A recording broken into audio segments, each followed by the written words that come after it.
Everyone. सो आज जैसे हम लोग प्रूविंग की वीडियोस डिस्कस कर रहे हैं, तो मैंने आपको अभी तक एक प्रूफ बताया है, एक नहीं बताया है। वो आप बताना मुझे कमेंट सेक्शन में। कन्वर्स ऑफ थेल्स थ्योरम आपको अच्छे से समझना है तो मैं उस पर अच्छे से वीडियो एक लेकर आऊँगी, ठीक है। सो टिल देन हम लोग डिस्कस करने वाले हैं कुछ अदर प्रूविंग्स भी, यानी कि ये प्रूविंग्स आपको आगे वाले एक्सरसाइजेस में हेल्प करेंगे। कैसे हेल्प करेंगे? बिकॉज ये आपको कंडीशन बताएंगे दो ट्रायंगल सिमिलर है या नहीं, इनकी क्राइटेरिया को प्रोवाइड करेंगे। तो अगर आपने जूनियर क्लासेस में यानी कि 9 में कॉन्ग्रुएंस ऑफ ट्रायंगल्स पढ़ा होगा तो उसमें भी कुछ क्राइटेरियाज थी, जैसे RHS, angle, angle, side angle, side, कुछ ऐसी प्रॉपर्टीज़ थी ना जिससे कि हमें यूज़ करके दो ट्रायंगल को हम लोग कॉन्ग्रुएंट प्रूव करते थे। तो उसी तरह से सिमिलैरिटी में भी कुछ प्रॉपर्टीज़ होती हैं जिसको यूज़ करके आप किसी दो ट्रायंगल को सिमिलर प्रूव कर सकते हो, ठीक है। और इसी पे क्वेश्चंस भी आते हैं। तो कुछ थ्योरम्स है। पहला आपका ए सिमिलैरिटी है, wait for a while. I hope आपको ये विजिबल होगा। ए सिमिलैरिटी मतलब क्या होता है, यानी एंगल एंगल सिमिलैरिटी। आपका जो दो ट्रायंगल होगा उनका करस्पॉन्डिंग एंगल सेम होना चाहिए, यानी ये वो इक्वल होना चाहिए। देन उसके बाद अगर आपका दो ट्रायंगल्स के करस्पॉन्डिंग एंगल इक्वल है तो उसका करस्पॉन्डिंग साइड जो होगा वो प्रोपोर्शनल होगा और वो ट्रायंगल सिमिलर होगा। तो यही तो स्टेटमेंट दी हुई है यहाँ पर, बस आपको एंगल देखना है, ठीक है। तो इसकी पूरी प्रूविंग भी दी हुई है आपको, आप चाहो तो प्रूविंग देख सकते हो, बट समझना ज़रूरी है कि येस, अगर दो ट्रायंगल को आपको सिमिलैरिटी प्रूव करने के लिए क्वेश्चन दिया हुआ है तो आप इस प्रॉपर्टी का भी यूज़ कर सकते हो, एंगल एंगल सिमिलैरिटी, यानी ट्रिपल एंगल, तीनों एंगल्स आपके सेम होने चाहिए। Okay, now coming to the second property, that is side side side similarity.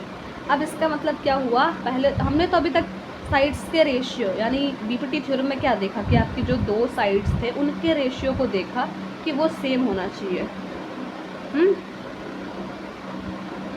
Okay, but इस वाले में हमें क्या देखना होगा कि जो आपका जो ट्रायंगल है उनके तीनों साइड्स सेम होने चाहिए। यानी कि जो स्टेटमेंट आपका लिखा हुआ है कि if the corresponding sides of two angles are proportional then their corresponding angles are equal, hence the two triangles are similar. तो इसका जस्ट अपोजिट है।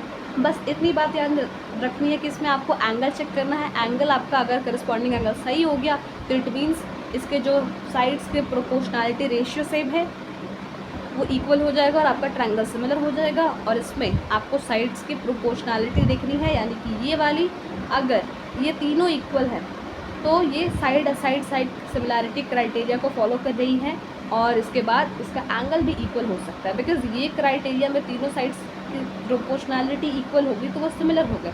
सिमिलर होगा मीन्स क्या? उसका करस्पॉन्डिंग साइड के एंगल का भी करस्पॉन्डिंग एंगल भी सेम होगा।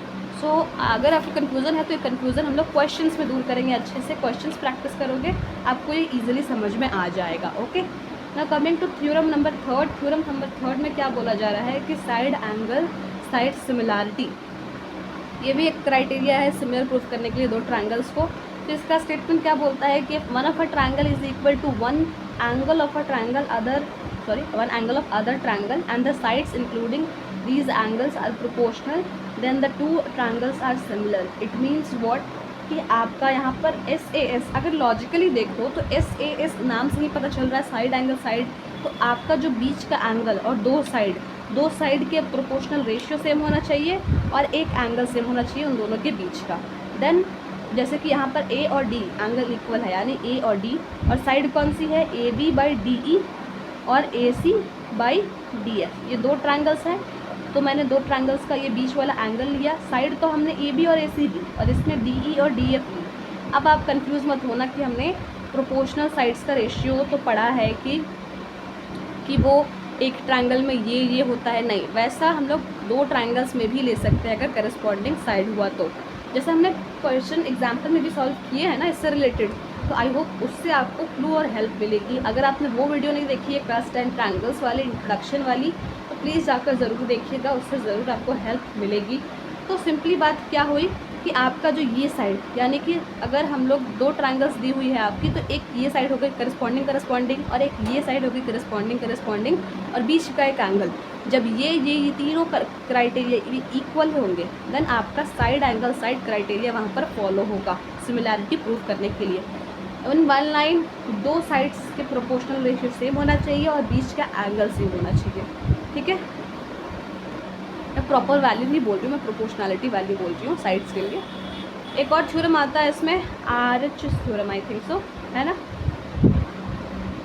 सो ए सिमिलैरिटी, RHS आपका कॉन्ग्रुएंस में होता है। हाँ, सो RHS तो आपका कॉन्ग्रुएंस में होता है। यहाँ पर आप हमने कुछ प्रॉपर्टीज़ देखी, AAA, SSS, तीनों साइड्स तीनों एंगल, दो साइड एक एंगल, और उसके बाद एक और चीज़ होती है एंगल सिमिलैरिटी।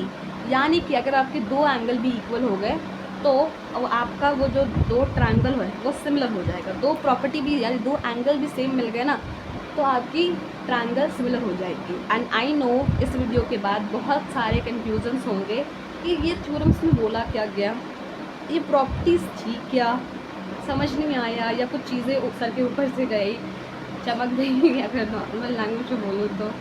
सो यस, ये होता है, इससे घबराना नहीं है। इसके जब हम क्वेश्चंस प्रैक्टिस करेंगे, जो आपकी NCERT की एक्सरसाइज 6.3 है वो पूरा इन्हीं थ्योरम्स पर बेस्ड है, तो वहाँ करेंगे तो वहाँ आपको अच्छे से समझ में आ जाएगा थ्योरम। तो वो वाली वीडियो ज़रूर देखना और एक बार खुद से भी प्रैक्टिस करना, क्वेश्चंस को ट्राई करिएगा। नहीं समझ आएगा definitely I will be there for helping you out.